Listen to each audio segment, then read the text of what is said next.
Hola, buenas noches. El día de hoy vamos a hablar sobre lo que es la microbiota normal del cuerpo humano. Microbiota normal se comprende como aquellos microorganismos que se encuentran dentro del cuerpo humano de manera inocua, quiere decir que no van a hacer daño, ya que si no se cambian de sitio de donde se encuentran o no son alterados por medio de factores extra, ellos no van a producir enfermedades en el cuerpo humano. Entonces vemos que los genomas de estos simbiontes microbióticos se van a denominar en conjunto lo que es un microbioma.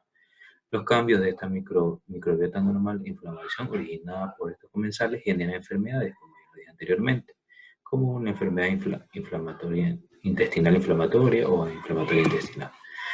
Una de las metas, el proyecto del microbioma humano, una de las principales metas que tiene este proyecto es entender la amplia diversidad genética y fisiológica del humano, la microbioma y los factores que repercuten en la distribución y evolución de los microorganismos que forman. Una secuencia genética de sus unidades pequeñas de ARN ribosómico va a ayudar por medio de lo que es el PCR a establecer cuáles son los diferentes tipos de microorganismos. La participación de la microbiota natural va a ser por medio de dos por medio de dos clases, la microbiota natural y la microbiota transitoria. La natural puede encontrarse en determinadas regiones y determinada edad. Si se altera, se va a restablecer. Entonces, vemos que la microbiota transitoria, que va a constar de microorganismos apatógenos o potencialmente patógenos que van a habitar la piel, las mucosas, durante varias horas, días o semanas.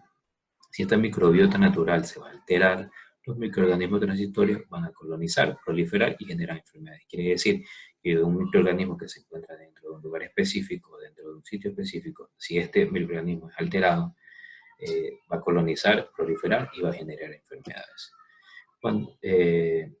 Vamos a ver que dentro de esto se utiliza una cadena de polimerasa para amplificar lo que es el DNA bacteriano. Y de esta manera es imposible identificar numerosas bacterias antes no detectadas, como sucede en secreciones de pacientes con vaginosis bacteriana. Su proliferación en determinada área depende de ciertos factores fisiológicos, ya pueden ser temperatura, humedad y determinados nutrientes y sustancias inhibidoras. Su existencia no es indispensable para la vida, quiere decir que si nosotros la eliminamos del organismo podemos vivir normalmente, pero ya vamos a ver que esta microbiota natural nos va a ayudar, por ejemplo, en el aparato digestivo a sintetizar vitamina K y ayudan a la absorción de nutrientes. La supresión de esta microbiota evidentemente va a crear un vacío, quiere decir que en ese momento los microorganismos oportunistas van a infestar estos lugares que están vacíos y van a producir lo que son enfermedades. Entonces vemos que la microbiota normal de la piel, los microorganismos predominantes en la piel son bacilos, difteroides, aerobios y anaerobios. Estafilococos no hemolíticos, tanto aerobios como anaerobios, bacilos gram positivos, asimismo aerobios, y formadores de esporas, ubicados en el aire, agua y tierra, estreptococo hemolítico alfa y enterococos.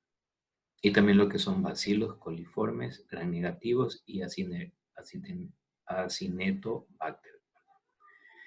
En los pliegues cutáneos con frecuencia existen hongos y levaduras. En las áreas donde abundan las secreciones sebáceas, como los genitales o los oídos, existen microbacterias no patógenas. Los principales factores para eliminar los microorganismos extraños de la piel son el pH bajo, los ácidos grasos, las secreciones sebáceas y la presencia de lisocima. Entonces, vemos que dentro de la microbiota de la boca, normal de la boca y la vía respiratoria superiores, vemos que la flora de la nariz de corinebacterias, estafilococos. En las primeras 4 o 2 horas del nacimiento, los estreptococos vírida se establecen como integrantes principales de la flora normal. Y lo sigue siendo toda la vida. Muy pronto se agregan estafilococos aerobios, anaeróbicos, diplococos, gram negativos, difteroides y algunos lactobacilos. En la boca existen levaduras, como la cándida. En la traquifaringe se establece una microflora similar, pero en los bronquios normales se encuentran muy pocas bacterias. Como en los bronquios pequeños y en los alvéolos normalmente no existen microorganismos o son estériles. Los microorganismos que predominan en las vías respiratorias altas, vamos a tener especialmente en la faringe, son estreptococos hemolíticos alfa y neisseria.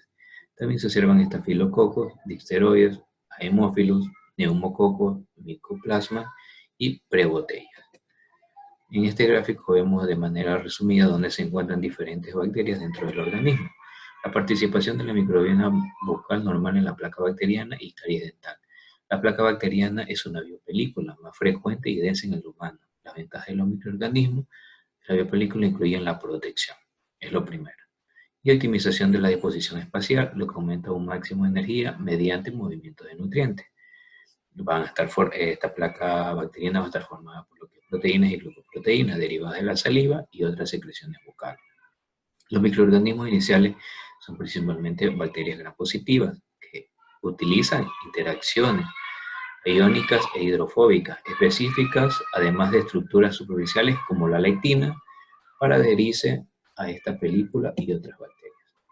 Entonces, vemos que se consideran que el microorganismo dominante en el principio de la caries es el mutans. Sin embargo, muchos miembros de la biopelícula participan en la evolución de estas lesiones. Estos comprenden como otros estreptococos, lactobacilos o acitinomicetos. Vemos que la microbiota normal del intestino, de manera resumida, vemos que al nacer el intestino es estéril, pero poco después se introducen microorganismos con el alimento. En los niños alimentados con biberón van a ser la flora mixta. Entonces, luego de esto vemos que en el adulto el esófago contiene microorganismos que llegan a la saliva y a los alimentos. La acidez del estómago va a provocar que el microorganismo exista en un mínimo porcentaje, pero solo el Helicobacter pylori persiste en este ambiente. Vamos a ver de manera resumida que en el duodeno en el adulto hay 103 a 104 bacterias por mililitro, mientras que en el yeyuno 104 a 105, en el ilio 108, en el colon transverso y en el ciego de 1011 a 1012. Vemos que en estos lugares hay una mayor cifra registrada de lo que es de un ambiente o de un hábitat microbiano. En la parte más alta del intestino comprende el filo, Bacteroidetes y miembros de Clostridiales. Y en la luz se observan miembros de enterobacteriales y enterococos. En el coco sigmoide recto, las bacterias constituyen cerca de un 60% de la masa fecal. Y en el colon del adulto sano, entre un 96 a 99% de la flora bacteriana son anaerobios. Entonces vemos que predominan 6 filas principales. Y estas son los bacteriodetes, los firmicutes, los actinobacterias, los ferrucomicrobiota, los fusobacterias y los proteobacterias. Entonces vemos que dentro de la microbiota normal de la uretra, la porción anterior de la uretra en ambos sexos contiene un pequeño número del mismo tipo de microorganismos, encontrados en la piel y el perineo. La micción normal de la orina contiene aproximadamente unos 102 a 104 microorganismos por mililitro. La microbiota normal de la vagina.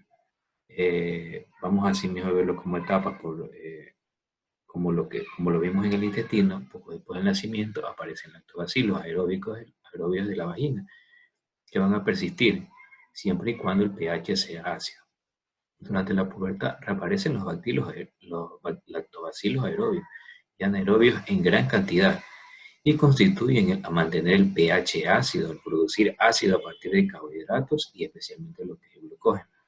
La flora vaginal normal comprende estreptococos beta.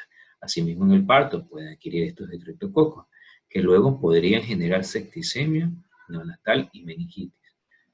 Esto es grave para lo que es el recién nacido.